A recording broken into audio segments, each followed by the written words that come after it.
Tensions between US and Iran show no signs of easing as the Pentagon orders a second aircraft carrier, the USS Gerald Ford, to join the USS Abraham Lincoln in the Gulf. President Trump warned Tehran Thursday of very traumatic consequences if a nuclear deal is not reached. Meanwhile, Iran has announced a probe into deadly anti-government protests, as well as they've released two senior reformists on bail.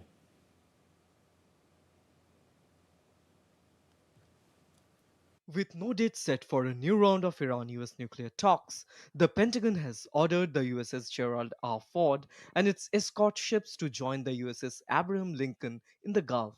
The Ford, currently in the Caribbean, will move as a show of force. The USS Abraham Lincoln and its guided missile destroyers arrived last month after Trump's warnings over Iran's crackdown on anti-government protests. The carrier's deployment length remains unclear. Trump warned Thursday that failure to secure a nuclear deal could have very traumatic consequences for Iran. We have to make a deal, otherwise it's going to be very traumatic. Very traumatic. I don't want that to happen, but we have to make a deal. They should have made a deal the first time, and they got Midnight Hammer instead.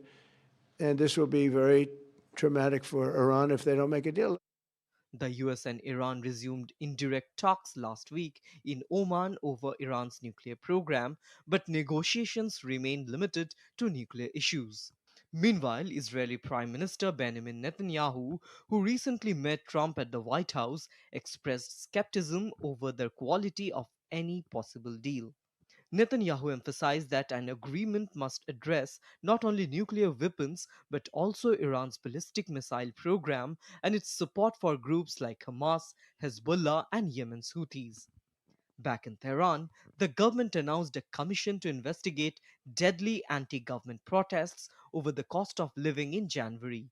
Official figures cite over 3,000 fatalities, while human rights groups say more than 7,000 were killed. Iranian authorities also released two senior reformists on bail following their arrest after the protests. Ravindra Chauhan's report for DD India.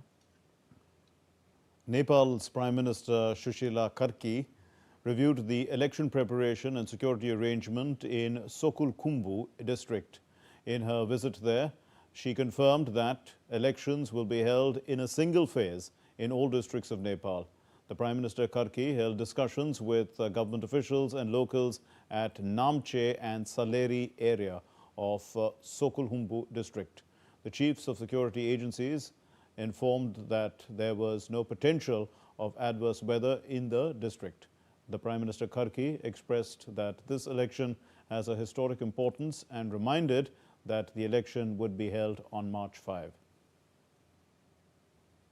The Dubai-based telecom operator DO has joined the Singapore-India Gulf submarine cable system, announcing a partnership with Cyprus-based DataWare Networks to land the next-generation cable in the United Arab Emirates. The move is aimed at strengthening digital connectivity between India and the Gulf region.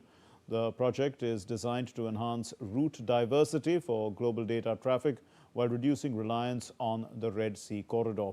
The cable system will feature 16 fiber pairs, each capable of delivering at least 18 terabits per second, in fact, supporting the growing demand from artificial intelligence, cloud services, and hyperscale data centers across Asia and the Gulf. The cable system offers Indian enterprises and cloud providers a more resilient alternative for connectivity to Southeast Asian and Gulf markets, reducing exposure to geopolitical risks and physical damage in the traditional route.